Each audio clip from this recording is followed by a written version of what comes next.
मैं assistant professor R.K. Maurya, Valmiki teachers training college Vaishali. आज हम बीएड के प्रथम वर्ष के छात्रों को कोर्स 3 के अंतर्गत अधिगम एवं शिक्षण यूनिट 3 में बताने जा रहा हूँ। शिक्षण के क्षेत्र में निपुण, यह हमारा तीसरा टॉपिक है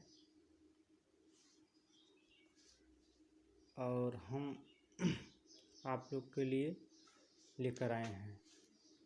उन कौशलों, चतुराइयों तथा प्रक्रियाओं में निपुण अच्छी आदतों प्रयोग करने से है जो स्वयं सिद्ध होकर ज्ञानात्मक अधिगम की क्षमता में वृद्धि कर सके।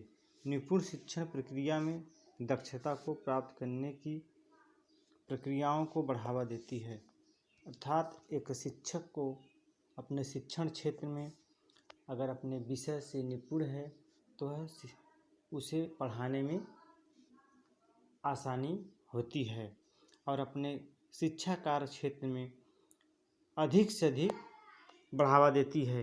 ज्ञान के अनेक क्षेत्रों में सामर्थ्य, मानसिक क्षमता तथा परिस्थितियों के कौशल तरीकों से सहज रूपों में ग्राह्य तथा स्थानांतरण क्रमशः एक क्षेत्र से दूसरे क्षेत्र में निपुण प्राप्त करने की प्रक्रिया ज्ञानार्जन में काफ़ी सहायक होती है। अर्थात आप अपने शिक्षा के क्षेत्र में निपुण रहेंगे और ज्ञानार्जन में काफ़ी सहायक होगी जब आप लगातार अपने शिक्षा क्षेत्र में कार्य करते रहेंगे। तो शिक्षण में निपुण का स्थान अपने आप में विशेष महत्वपूर्ण है। यह शिक्षक को एक आदर्श शिक्षक तथा भावी शिक्षकों को भी भविष्य में प्रतिस्थापित करने में सहायक होती है। यह निपुण व्यक्तियों को शिक्षा के क्षेत्र में अलग अलग स्थान प्रदान करती है। लगातार प्रयोग करने से व्यक्तियों को निपुण बनाता है, अर्थात अगर कोई व्यक्ति अपने शिक्षण क्षेत्र में परिश्रम करता है तो वह उस विषय का निपुण हो जाता है या ज्ञाता हो जाता है। आज का मेरा टॉपिक शिक्षा के क्षेत्र में निपुण यहीं समाप्त हो रहा है। नेक्स्ट मैं अगला टॉपिक लेकर आ रहा हूँ, शिक्षा में सामर्थ्यता। इसका अर्थ शिक्षण के विभिन्न प्रविधियों का सफलतापूर्वक सक्षम रूप के प्रयोग करने से है। यह शिक्षण को सामर्थ्य बनाता है। कक्षा में अनुशासन कायम करते हुए प्रभावी शिक्षण का कार्य संपन्न किया जा सकता है। अर्थात एक शिक्षण में सामर्थ्यता तभी आ सकती है जब अपने अनुशासन के माध्यम से अपने कक्षा में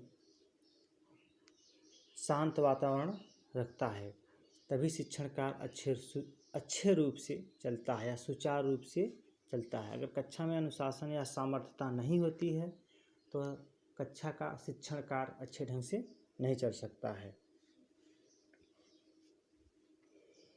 यह उन गुणों को परिचय देता है जिसमें शिक्षण को प्रभावपूर्ण से या प्रभाव ढंग से संचालित किया जा सकता है।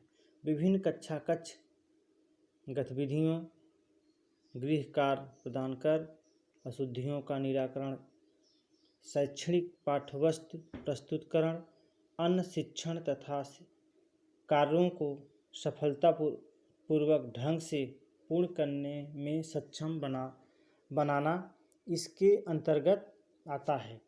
अर्थात शिक्षण में सामर्थ्य जो है इसमें अनेक कार्य आते हैं, जिसमें बच्चों को गृह कार्य प्रदान करके उनकी जो गलतियां हैं उनको दूर कर उनका निराकरण करके उनके पाठ्यवस्तु प्रस्तुत कर अन्य शिक्षण तथा कार्यों को सफलतापूर्ण ढंग से पूर्ण करने में सक्षम बनाना इसके अंतर्गत आता है। जैसे और कार्य हैं, खेलना है, समय समय से उन्हें हर चीज़ को कार्य करने के लिए बताना है, ये सब कार्य सामर्थ्यता में आते हैं। शिक्षण में सामर्थ्यता का स्थान बड़ा ही महत्वपूर्ण है। यह एक ऐसा गुण है जो शिक्षण कार्य को प्रभावी तथा सफलतापूर्वक संचालन में सहायक होता है। सामर्थ्यता शिक्षण का एक ऐसा गुण है, शिक्षक, शिक्षण संस्थान, शिक्षार्थी सबको अपने लक्ष्य को प्रति हमेशा अग्रसर करता है। अतः इसके महत्व को देखते हुए इसे प्राप्त करना सर्वाधिक महत्वपूर्ण है। सामर्थ्यता अति आवश्यक होता है। अगर सामर्थ्य रहेंगे तभी आगे आप कार्य कर पाएंगे। आज के लिए हमारा वीडियो यहीं समाप्त हुआ। धन्यवाद। यह टॉपिक मेरा समाप्त हुआ।